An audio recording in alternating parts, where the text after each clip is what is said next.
আসসালামু আলাইকুম। আবারও একটি নতুন নিয়োগ বিজ্ঞপ্তি নিয়ে আপনাদের সামনে হাজির হলাম। নিয়োগ বিজ্ঞপ্তিটি হচ্ছে মাদকদ্রব্য নিয়ন্ত্রণ অধিদপ্তর, স্বরাষ্ট্র মন্ত্রণালয়ের অধীন মাদকদ্রব্য নিয়ন্ত্রণ অধিদপ্তর রাজস্ব খাতভুক্ত নিম্নবর্ণিত শূন্যপদে অস্থায়ী ভিত্তিতে সরাসরি নিয়োগের উদ্দেশ্যে বিজ্ঞপ্তিতে বর্ণিত নিয়মাবলী ও শর্ত সাপেক্ষে বাংলাদেশের স্থায়ী নাগরিকদের নিকট হতে অনলাইনে আবেদন আহ্বান করা যাচ্ছে। এখন একটি জব ক্যাটাগরিতে আপনার ৪১ জনকে নিয়োগ দেবে। পদের নামটি হচ্ছে সহকারী প্রসিকিউটর। হ্যাঁ, লোক সংখ্যা হচ্ছে ৪১ জন। বেতন স্কেল হচ্ছে জাতীয় বেতন স্কেল ২০১৫ অনুযায়ী। হ্যাঁ, গ্রেড হচ্ছে ১১, ১২,৫০০ থেকে ৩০,২৩০ হচ্ছে বেতন। আর শিক্ষাগত যোগ্যতা ও অন্যান্য যোগ্যতা কোনো শিক্ষিত বিশ্ববিদ্যালয় হইতে আইন বিষয়ে অনন্য দ্বিতীয় শ্রেণী বা সমমানের সিজিপিএ সহ স্নাতক বা সমমানের ডিগ্রি। আবেদনের নিয়মাবলী রয়েছে, নিয়োগ সংক্রান্ত শর্তাবলী। আবেদনের ক্ষেত্রে আপনার বয়স ১ আগস্ট ২০২৬ তারিখে ১৮ থেকে ৩২ বছর হতে হবে। বয়সের ক্ষেত্রে এফিডেভিট গ্রহণযোগ্য নয়। আরও কিছু শর্ত রয়েছে, যেমন সরকারি, আধা সরকারি, স্বায়ত্তশাসিত প্রতিষ্ঠানে চাকরিরত প্রার্থীদের যথার্থ কর্তৃপক্ষের অনুমতি গ্রহণপূর্বক নির্দিষ্ট সময়সীমার মধ্যে আবেদন করতে হবে। মৌখিক পরীক্ষার সময় অবশ্যই উক্ত অনুমতিপত্র প্রদর্শন করতে হবে। এখানে আরও কিছু গুরুত্বপূর্ণ রয়েছে আবেদনের শর্তাবলী, এগুলো আপনারা পড়ে নেবেন। আর আবেদন করতে হবে কিন্তু অনলাইনে। আবেদনের অনলাইন লিঙ্ক হচ্ছে টেলিটক ওয়েবসাইট tnc.teletok.com.bd। আবেদন শুরু হবে, অনলাইন আবেদন শুরু হবে ২০ আগস্ট ২০২৬ সকাল ১০টা থেকে, এবং অনলাইন আবেদনপত্র জমাদানের শেষ তারিখ ও সময় হচ্ছে ২০ সেপ্টেম্বর ২০২৬ বিকাল ৫টা পর্যন্ত।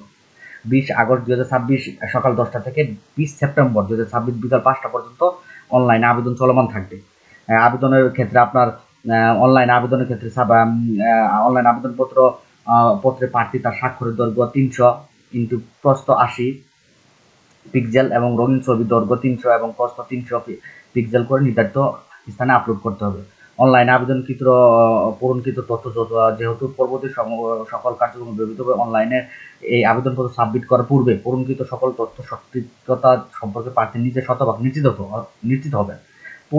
পূরণের ক্ষেত্রে পূরণকৃত সকল তথ্যের সঠিকতা সম্পর্কে প্রার্থী নিজে শতভাগ নিশ্চিত হবে। এখানে আরও রয়েছে কিভাবে SMS প্রেরণ করবেন। ২টি SMS এর মাধ্যমে টেলিটক প্রিপেড মোবাইল নাম্বার ব্যবহার করে 2টি SMS এর মাধ্যমে চাকরি আবেদন সম্পন্ন করতে হবে। এখানে পুরো বিস্তারিত আবেদন প্রক্রিয়া অফিসিয়াল সার্কুলার ইমেজে দেওয়া রয়েছে। আর আরেকটা কথা আপনাকে বলে রাখি, এই সার্কুলার সম্পর্কে কিন্তু বিস্তারিত আমাদের ওয়েবসাইট bdgov.info-তে কিন্তু ইতোমধ্যে পোস্ট হয়ে গেছে।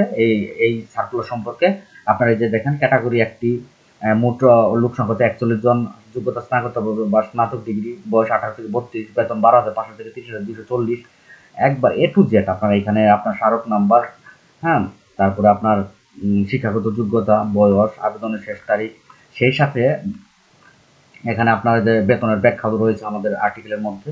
চাকরি কাদের জন্য সেরা সুযোগ, আমাদের ওয়েবসাইটে কিন্তু বয়স ক্যালকুলেটর রয়েছে। আপনি আপনার চাকরির বয়সের যে হিসাবটা খুব সহজে আমাদের ওয়েবসাইট থেকেই কিন্তু আপনি বের করে নিতে পারবেন। আপনার বয়স কত, হ্যাঁ, এই চাকরিতে আবেদন করার যোগ্য কিনা, বিস্তারিত।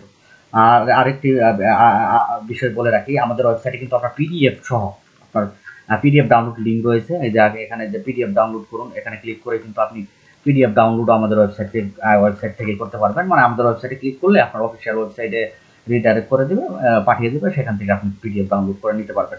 এখানে ফ্যাক্ট রয়েছে, প্রয়োজনীয় যে প্রশ্নগুলো সাধারণত চাকরি প্রার্থীরা করে থাকে, হ্যাঁ, A to Z, MCQ চাইলে MCQ টেস্ট পরীক্ষা, MCQ সেকশনে গিয়ে আপনি বিগত সালের প্রশ্ন দিয়ে পরীক্ষার প্রস্তুতি নিতে পারেন। আর বলে রাখি, পরবর্তী সময়ে যে কোনো সরকারি চাকরির সার্কুলার সবার আগে পেতে, হ্যাঁ, আমাদের ইউটিউব চ্যানেল আছে, আমাদের ফেসবুক পেজ আছে, ফলো করতে পারেন, ইউটিউব চ্যানেল সাবস্ক্রাইব করতে পারেন, এছাড়া আমাদের ওয়েবসাইটে নজর রাখতে পারেন। এই ভিডিওটি দেখার জন্য আপনাকে অসংখ্য ধন্যবাদ। আল্লাহ হাফিজ।